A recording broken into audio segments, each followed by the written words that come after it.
ৰাতিপুৱাৰ পৰা ক'লেনো যায় ৰাতিপুৱাৰ পৰা ঘৰত নাথাকে অকল কাম বন নাই ধান্দা নাই ক'ত ঘূৰি ফুৰে আৰু ৰাতিপুৱাই ওলাই যোৱা আৰু ল'ৰা নিচিনা ওলাই গৈ ঘূৰি ফুৰিব লাগে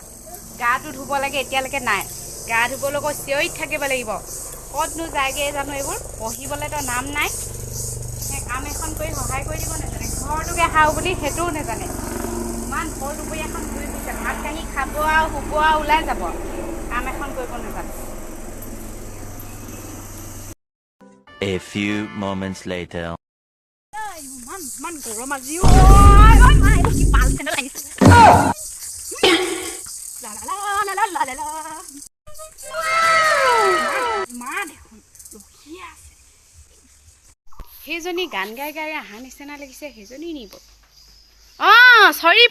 চৰি ফুৰ গা চা ধুবলৈ তো ধান্দা নাই গা ধুহি জলি গা চা ধুই লহি একদম পঢ়িবলৈতো মন নাই পঢ়ি কিতাপত বহি আৰু গা চা ধুই কিতাপত বহি জলিয়া ঘৰলৈ নহ'লে ভাত খোৱাম আজি তোক জাৰুৱে কোবাম মৰতি ঘৰলৈ গা ধুগে একদম চেণ্ডেল কি কৰিলি তোৰ খবৰে নাই নেকি ভৰিত চেণ্ডেল আছে নে নাই যা লৈ আনগে চেণ্ডেল একদম ইমান ৰস কষ্ট কৰি দিব বিচাৰি আন চেণ্ডেল যা গা ধুগে যা জলদি চিধা যা একদম ভাত পানী খাব লাগিব এতিয়া যা নিজে মাৰি লগে যা ইমান ডাঙৰ ছোৱালীজনীক পানী মাৰি দিব লাগে নেকি ইমান খিনজনী কেনেকে মাংস যা নিজে মাৰি ল ইমান ডাঙৰ ছোৱালীজনীক টিবেল মাৰি দিব লাগে নেকি নিজে মাৰি ধু ইমান ডাঙৰ হ'ল ছোৱালীজনীক পানী টিং মাৰি দিব লাগে বুঢ়ী মাৰজনীক একদম কষ্ট দি থাকিবা ইমান ডাঙৰ ছোৱালীজনীক পানী মাৰি দিব লাগে নেকি জান নাই তই পানীখিনি মাৰিলে ঠাণ্ডা লাগি গ'ল বৰ ভাল লাগে তই মাৰিলেহে কথা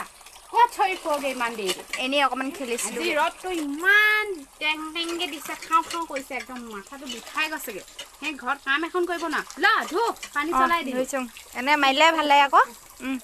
মই আহিলোঁ গা চা ধুই মোৰ চুলিখিনি ফনিয়াই দে ইয়াত তাৰপিছত যাব লাগিব খেলিবলৈ অকল খেলি নাথাকিবি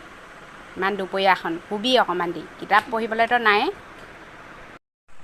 পাউডাৰ অকণ লগাই দিওঁ দেই এতিয়া ধুনীয়া লাগিব আৰু এই গৰমত পাউডাৰ নলগালে বেয়া দেখিব নহয় ছোৱালীজনী চাওঁ এটা লগাই দিওঁ কাজল এটা লগাই দিওঁ দেই নহ'লে মুখ লাগিব নহয় আমাৰ ছোৱালীজনী একদম ধুনীয়াকৈ ফুট এটা লগাই দিওঁ দেই তেতিয়াহে ধুনীয়া বুলি ক'ব মানুহে মুখো নেলাগিব বেছি ডাঙৰকৈ নলগাবি দেই সৰুকৈ লগাইছোঁ তই আইনাত চাই ল'বি তেতিয়াহে ধুনীয়া লাগিছে